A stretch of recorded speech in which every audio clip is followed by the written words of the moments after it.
Hey everyone, Scott JUA from Crucible Custom Props, Northworks Lab, and all the forums here. So another blaster. I haven't shown one in a while, or maybe I did. I can't remember. Been so many things going on. We've had a crazy ass Texas winter storm that put everything to a grinding halt.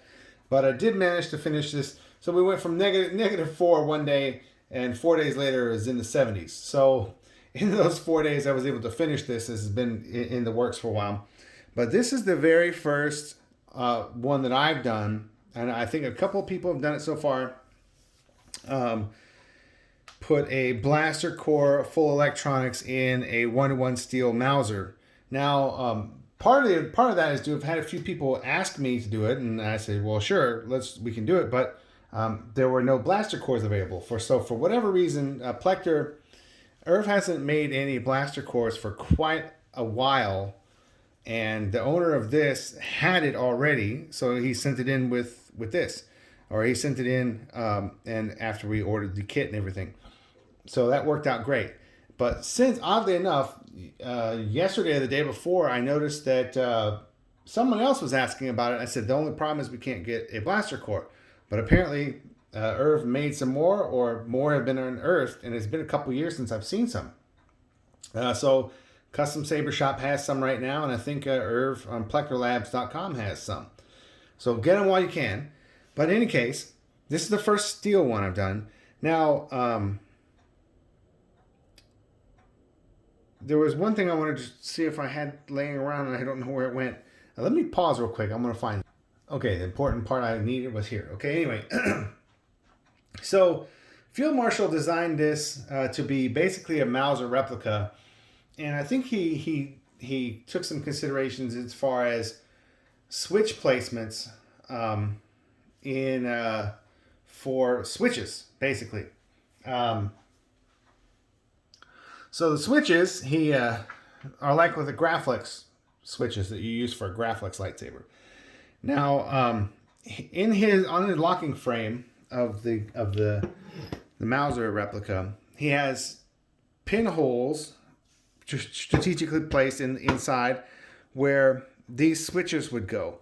Now I can't show you, unfortunately I didn't take any pictures, and I can't really show you the part, but here's the lower here, and the lock frame sits inside here, and one switch kind of sits like this for the safety to touch, and the other switch sat like this where the sear would push up on it.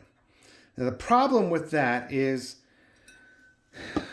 when the sear, okay, so the sear sits in the gun like this, and the way that the Field Marshal designed the switch is for it to push up. The only problem with that is the trigger pushes this up. It pushes this up. No, I'm sorry. The switch comes down on it. It comes down on it, not up. And it needs to go up, right? So the problem is this rests on it after it's been fired, right? So this would come to the hammer. This would go up and lock into the hammer, would lock it back, and then the trigger would push the sear up away from the switch, and then release the hammer, and the hammer would come down, and this would rest on it. Now the problem with how the switch works is you need to push the switch, this momentary switch, to fire, not release. And there's no accommodation in the config file, at least that I know of, that allows it to be a release to fire. Otherwise that could work. So I tested it out, and it wasn't working. And so I was like, man, this is not going to work the way we think it's going to work, the way he planned it. So you can't have this sear pushing down the switch. So what I did instead was I milled out a slot here in this sear. Let me kind of draw how I milled it. I kind of milled a big slot, just a slot like that in the sear, and that lets the switch sit inside of it. So the switch, and then I drilled 2 little holes for the rods to mount this to the locking frame. And so this sits on the locking frame. And what happens is when you push the trigger up, this is riding in that slot, and then this flat part pushes against the little arm to actuate the trigger. So I had to figure that out, and oh my God, just to get it to the exact right spot to where you pull the hammer back, because when the hammer goes back, it pushes this up, and you don't want it to trigger it to make it fire when you're pulling the hammer back, because that doesn't make any sense. So you want to fire only when the trigger is pushing up on the sear. So that was really fiddly to get that to work, to make the sear push the trigger button and not have the sear push the trigger button when the hammer is going back. So when you do this, it doesn't activate the trigger, only when you do this. Okay, so the other issue, well, not an issue really, is that this is safety off is when, on a real Mauser, is when you fire. This is safety on, safety off. Now, the way this works is you have the switch sitting here, and the little arm inside goes up and pushes the switch. So, and it's a momentary switch. So if you hold it down, you're just holding the switch down all the time. So when I'll show you how it works in a second, but basically, if you want it to look like this when you're shooting, you need to back it off slightly so it's not pushing the switch down. Or you can just leave it like that. But right now it's pushing the switch down. Here it's off. But you need to use this to change the aux setting or go into the menu and stuff like that. So it's kind of convoluted how it works, and that's might be the best way it can work. I don't think there's a way to make the switch go down someplace else. Maybe, I can't, but this isn't so much a big deal as this. This had to be completely rethought to make it work the way it should. So anyway, that was the main challenge. Everything fits in the mag cavity, no problem. As far as the board, I had to make my own battery pack. Solo's Hold was out of them, so that's not a big deal. But it's better because Solo's Hold's protection circuit is kind of adds some girth to it. Anyway, this is kind of the instructions for the owner too. So to get the mag plate, just like a real Mauser, you need to push down the pin. And I didn't want to spoil the looks of it, so I don't have any visual switches or kill keys or anything. The kill key is right in here. Bulky religions and ancient weapons are no match for a good blaster. SD card access is right there too. But I already set this up, so it shouldn't ever really need to. You just pull your kill key, put your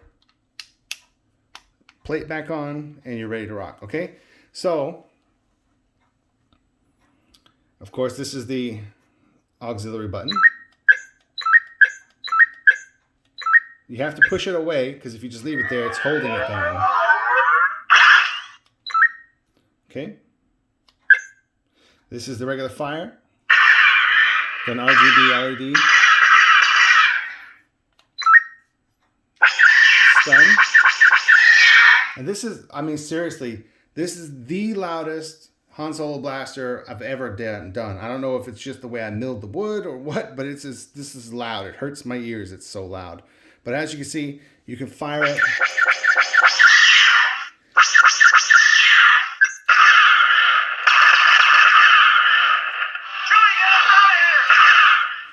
You can fire, let me back the camera off just a tad here. You can fire it like that.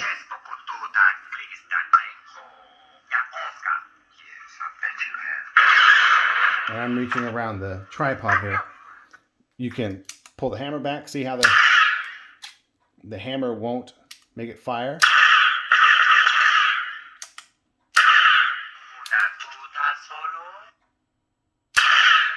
You can even pull the bolt back to set the hammer. So yeah. Here's the other side of it.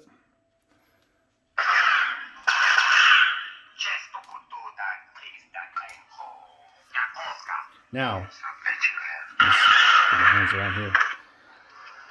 To get to the menu, pull the trigger, hold the trigger, pull this down, let it beep, push off and back on. So you push off and back on, then you're into the menu. It isn't friendly, whatever it is. Come on, Chewie, let's check it out. First one was Han Solo A New Hope. Second one is Han Solo ESB, Boba Fett, Stormtrooper. That's just the base Han Solo font with no sounds. I don't know what that is. It's some gun thing that comes on the blaster core. Han Solo. Han Solo. Han Solo. Wookiee religions and ancient weapons are no match for a good blaster at your side, kid. So when you get to it, the font you want, you just hold it down for a second for it to select and then push it off again, and then you're ready to go. I mean, it's loud.